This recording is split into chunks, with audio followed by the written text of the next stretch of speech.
lollipop.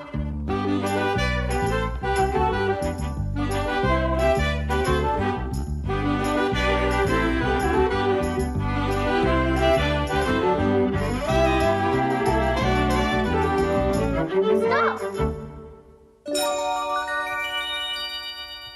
It's the Patch Stop. With Peggy Patch. Peggy Patch is out today.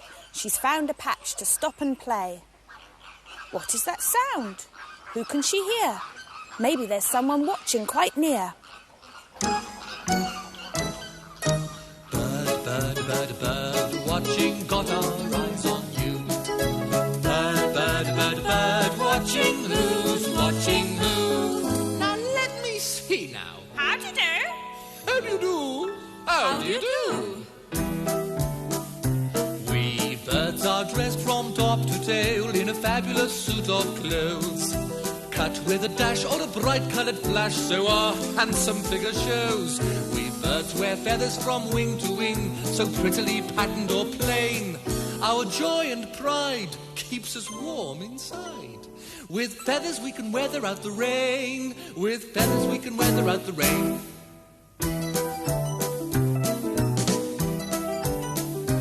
We birds take the plunge from time to time, a refreshing sort of dip. No soap to clean, we prefer to preen, and the bath water's good enough to sip. We birds have a flutter now and then, but we're always ready to hide. In a bush or a tree, you might spot me. Or down by the waterside, or down by the waterside. Bird, bird, bird, bird, watching, got our eyes on you. Bird, bird, bird, bird, watching, who's watching who? Let me see now. Oh, hello. Hi there. How do you do? How do you do? Birds come in all different shapes and sizes. Look, there's a little round duck there. And some more ducks with tufty bits on their heads. And there's a swan with a long black neck. And I can spot some tall, slender flamingos with bendy necks and spindly legs. These water birds have been collected together in a place where people can come and look at them. Can you see they've all got different shaped beaks? That's because a bird's beak matches the way it feeds. Some have got pointy beaks so they can peck at their food. And ducks like to dabble. That means they sift the water through their bill so they can collect the tasty morsels. And others dive for their food. Where's it going to bob up next?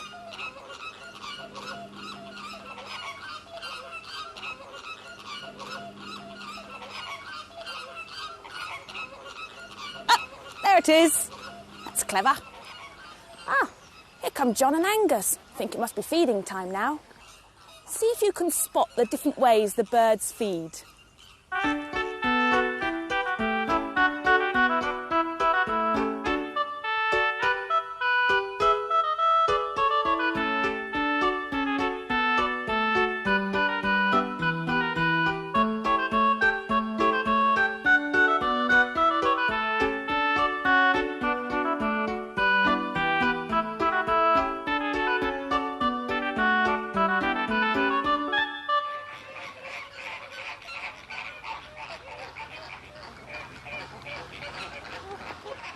What sort of beaks have the flamingos got? Long. They sort of go over like that, don't they? Yeah. Should we have a go at making some beaks? I've got in my bag that I've got lots of different beaks here, you see, and then we'll fold them over and that'll make a beak. Pick a piece of card, any piece of card that you want, and I've got some colouring pens in here as well. You're going to have an orange beak, are you? I'm going to do it. So you can do like spots or stripes, can't you? Spots. That doesn't really show up the yellow, does it? A dotty bird would have a dotty beak. It would, wouldn't it? I could put a stripe through there, couldn't I? You could do a nose on it, couldn't you? I know. You could do a little dots for the nose holes so they can breathe. Do you know what I'm thinking of? We could put different colours of dots all the way In the middle there, yes. I'm going to do the nose holes after. Right. I'm going to do one of those. I'm doing a stripy one. What does your bird look like then? A bird with a diamond on. Maybe it could be a hawk. A hawk, yes. They've got giant wings, haven't they? Is yours finished then? Hold it on your nose then. Now if you put your hand in here, you'll find something that will hold it onto your face.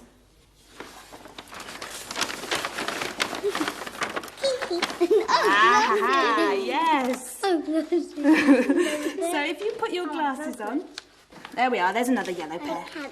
Oh, let's watch some top of yours. Oh. There we go. Is that over I've your got ears? an elephant. There we go. Look. Hold that on your nose. That's it. And then we'll put your glasses on over your ears.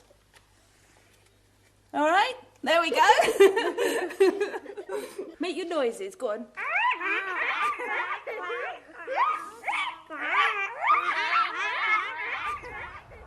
Peggy, which bird is in your storybook? Who has a coat of black and white with wings so small and neat and a quite unique penguin beak? Penguin Pete. Who goes waddling through the icicles on his flippery feet? Who'll swim in the sea brilliantly? Penguin Pete. Penguin Pete. Penguin Pete. Once upon a time, there was a colony of penguins living happily together in the Antarctic. The youngest penguin was called Pete. He was so small that the other penguins called him Pint-Sized Pete. Don't worry, said Pete's mother. All penguins are pint-sized when they're young. One day you'll grow bigger and then you'll be able to swim in the sea with the rest of us. Well, Pete thought the grown-up penguins looked beautiful in the sea. He wanted to grow up as fast as he could so he could join them. But when the penguins came back in the evening and waddled clumsily to their nesting places, well, Pete couldn't help laughing. They looked so funny. Grown-up penguins couldn't move about on snow and ice any better than pint-sized Pete himself. I'll show them a penguin can move gracefully on land, said Pete to himself. And he began practising flipper skating every day. It was great fun. He slid about all over the ice and usually ended up on the ground with a thump. Now and then, some of the other penguins who were Pete's friends stayed home with him. Well, they had a wonderful time playing hide and seek, making snow penguins, and having snowball fights. The time flew by. One day, a flock of birds landed on the patch of ice where the penguins lived, calling and screeching and flapping their wings. Well, Pete marched proudly through the rows of birds. How tiny they were. He felt very big and grown up. "Hello," said one of the little birds. "What kind of funny bird are you, then?" "I'm a penguin," he said. "My name's Pete." "Well, pleased to meet you, Pete," said the little bird. "My name's Steve. Hey, let's have a flying race." "Don't be silly," said Pete. "I can't fly." "Well, it's high time you learn then," said Steve. "All you have to do is flap your wings very hard. Just watch me. It's quite easy." Well, Pete tried and tried and tried to fly.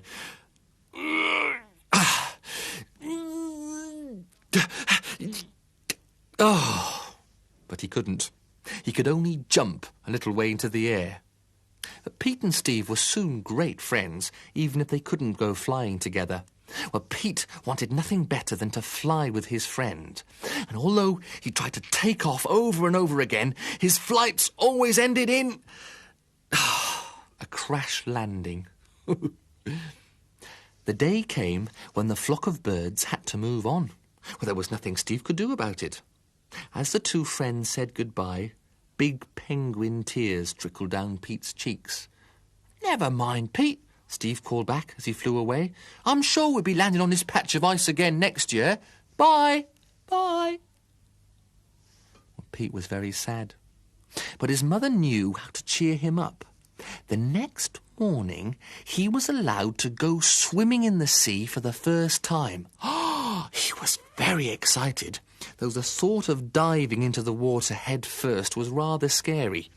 But Pete found 2 ledges and slid backwards into the sea. "I'll do a proper dive tomorrow," thought Pete. Well, his first few strokes were rather clumsy, but soon he was gliding through the water like an eel. He could even do a backstroke. He came last in most of the swimming races, and he lost when the penguins played games, but Pete was a good loser.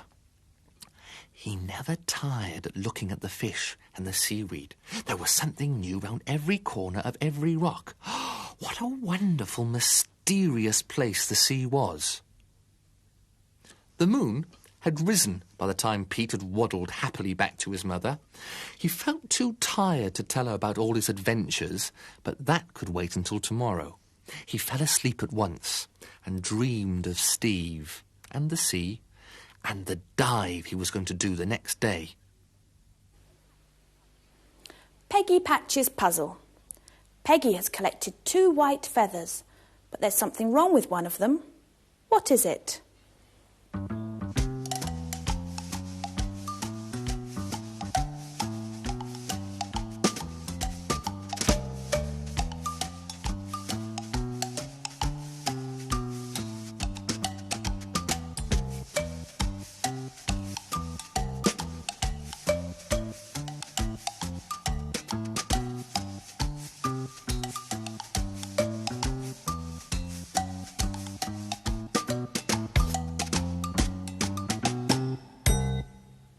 Could you spot the difference?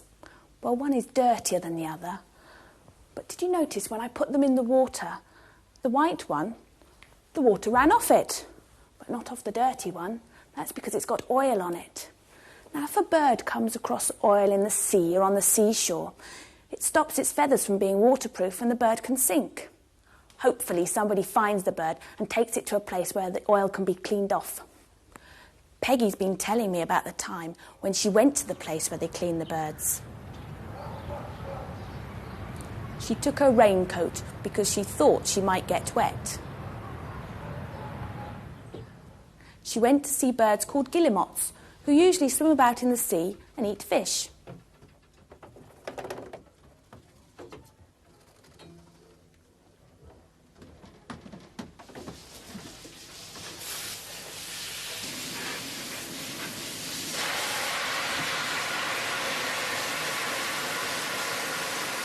Peggy met her friend Colin, who knows about the guillemots. When the birds first come to the unit, they're all examined. They're medicated, they're fed. We keep them for 3, 4, 5 days before we actually clean the bird.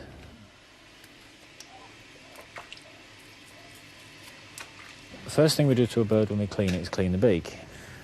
We put the rubber band on the beak simply to stop the bird from pecking the people who are cleaning it.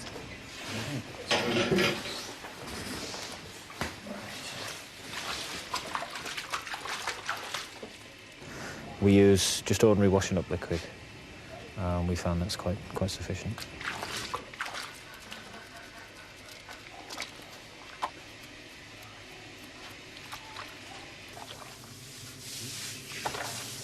Okay, let's have a wing.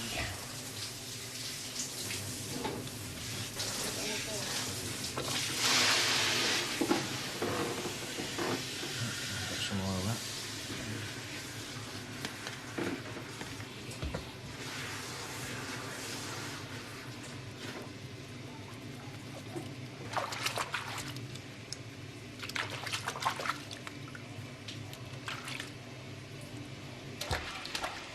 It takes quite a long time to clean the birds. This particular type of bird will take up to an hour. Tip him up.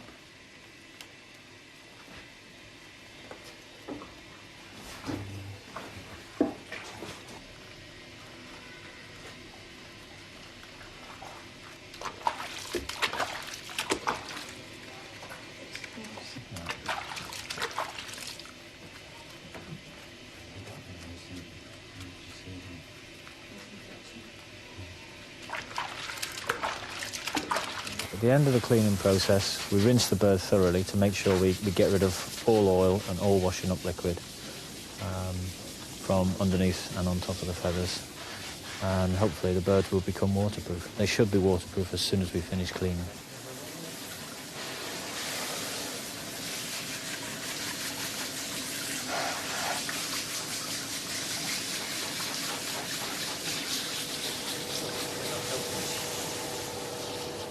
Once the bird is cleaned and we've sprayed and rinsed feathers, the bird is put into what we call a drying room, which is simply a room with a heater in there.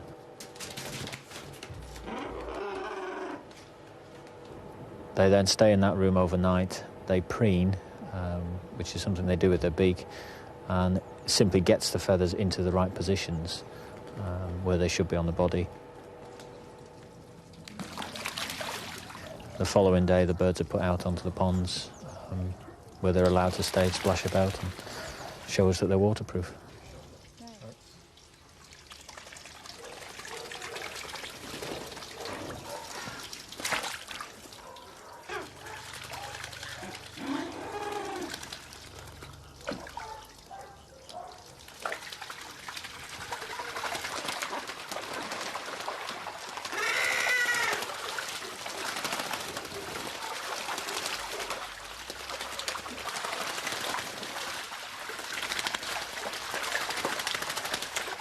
The birds are kept for up to a week, and they're released from a beach, and they simply run into the waves, into the water, and hopefully swim off happily.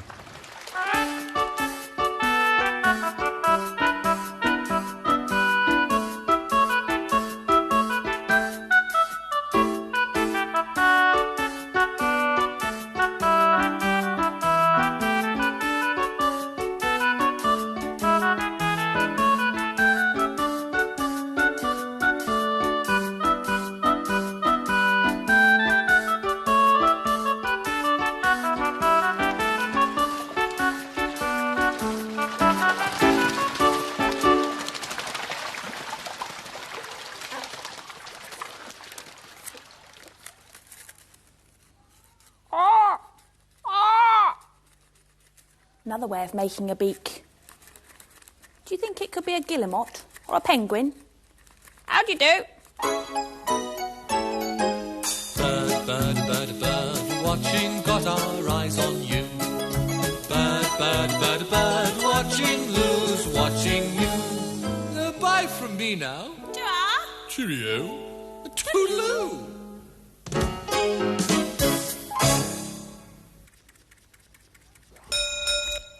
Bus is here. I better tell Peggy.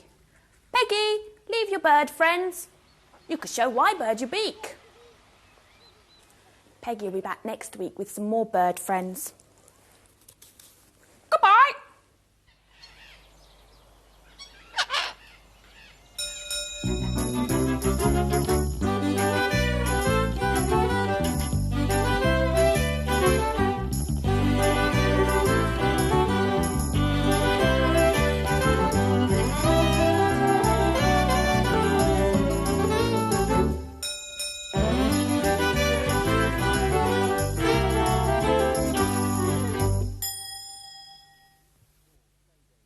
These 4 Playdays activity books are packed with games, stories and things to do. They're published by BBC Books and are available now through bookshops.